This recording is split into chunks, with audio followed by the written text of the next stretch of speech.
And I was attracted to have him on as a guest today, and I thought, because of a column that he just recently wrote, headlined, "Can an apology also be an insult?"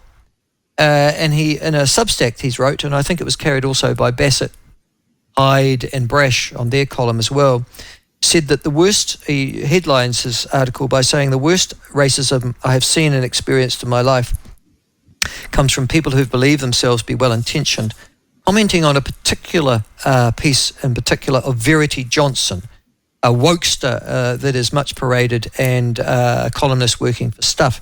But his responses to that column, I thought, might interest and intrigue you. And he joins us now. Haimona, lovely to have you on. Thank you so much for joining us. Oh, pleasure to be here. Listen, am I right or wrong about anthropology? We always thought it was an easy subject. Was it? You obviously did a degree in it, good God, man. Was it easy or not? I think there's sort of two ways of looking at it. It's kind of like with a lot of parts of life. If you're one of those sort of C's get degrees, you want to just sort of skate by. There were certainly a lot of people in my classes, including sort of one I did have that first year class with, who's now the head of a pretty big left-wing sort of NGO, who was very much in that C's get degrees sort of camp, and they see it as this kind of easy subject because, I mean, what are you even talking about? You're talking about, here's different cultures. Well, we've all eaten different cultures' food, probably met people from other different cultures. That's beyond sort of being one yourself. How much more can you really know? So there is this idea that can be quite easy.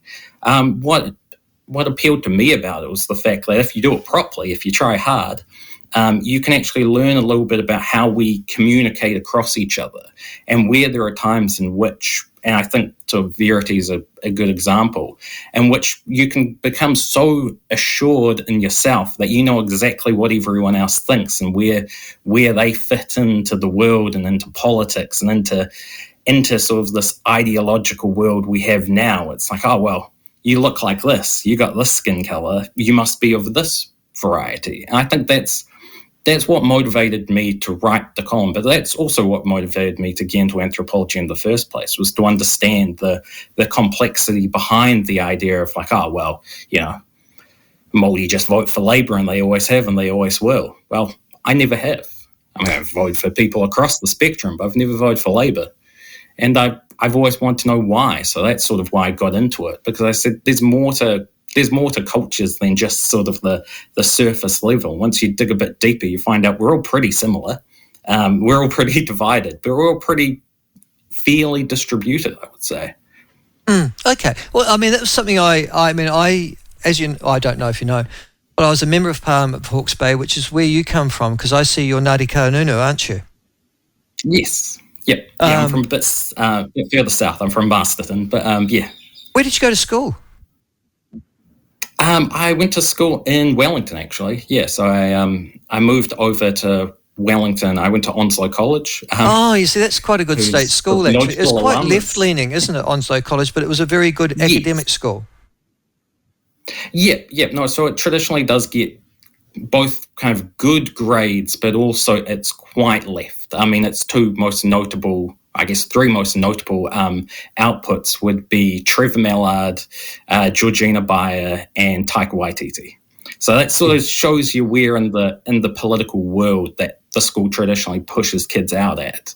And it was interesting for me going through that because I rubbed against that. I didn't like the idea that I had to be a certain thing because I went to a certain school or my family had a certain ethnic identity. I didn't appreciate being told how to think. You said something quite interesting in the beginning. You said, I can't tell, it's very case-by-case basis where this guy sits on the spectrum. I'm pretty happy with that, actually, because I feel like most regular Kiwis I know are the same. We had our problems with Helen, but we also thought, she was a pretty competent leader. She was very stood her ground, and she would go right when she felt compelled to do so. So, I mean, I admired that about her, and same. Yeah, I think we need to respect the fact that there are more people who are like that. No, I agree with you. And listen, you're absolutely right. I mean, I think you've identified correctly that New Zealanders, as irrespective of our ethnicity, tend to fluctuate depending what the issue is, rather than always take a doctrinaire view on the left or the right of a particular spectrum. Listen, and that's what interested me, because I think a lot of New Zealanders, particularly non-Māori New Zealanders, find it difficult. And as I also did 6 years on the Māori Affairs Select Committee, so I got a really good, I got taught my lessons as both an MP for Hawke's Bay, but also as I was sitting on the Māori Affairs Select Committee, that Māori are not homogenous any more than Pākehā are. And yet there is a view amongst particularly liberal New Zealanders, maybe also conservative New Zealanders anyhow, that all Māori think a particular way. Do you find that offensive? Yes, because I think it goes back to the sort of the simples. We make race and we make these kind of racial politics incredibly complex, when actually there's some pretty simple rules about, what's in and what's out in terms of sort of appropriateness. Martin Luther King had a pretty good judge of it. You judge someone on their character, not the colour of their skin. And I think a lot of people have started steering away from MLK's very sage words towards this idea that Māori now have to be in with both feet into this sort of tamahiri world of this sort of Te Pāti Māori extravagance that actually a lot of us don't relate to. A lot of us have never been in those positions where we're regular people from working class backgrounds who see sort of this quite opulence, really.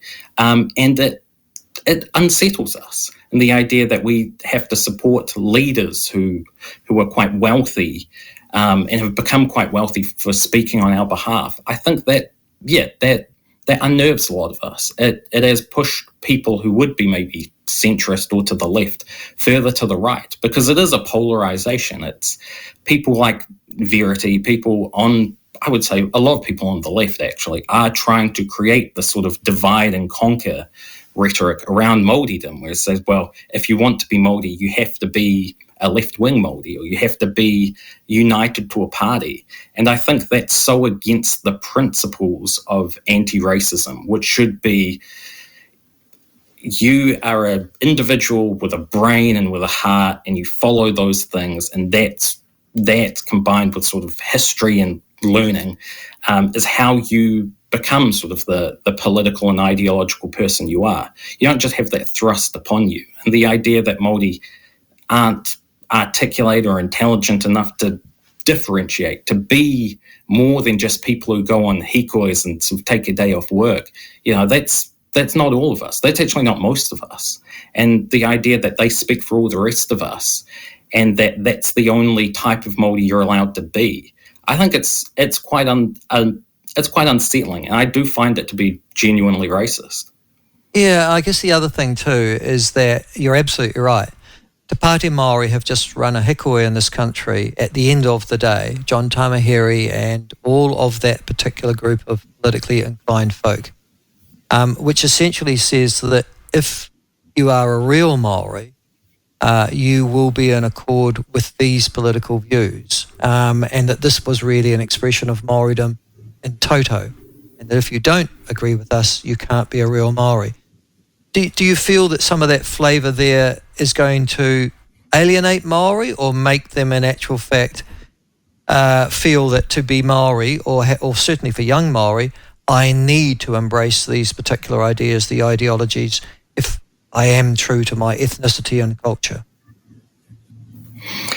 I mean, I think both will happen. There will be a youthful contingent who see sort of Hannah Maipi Clark with her going viral online, and they'll see that and they'll think that's cool, and they'll connect sort of a cultural cachet to it.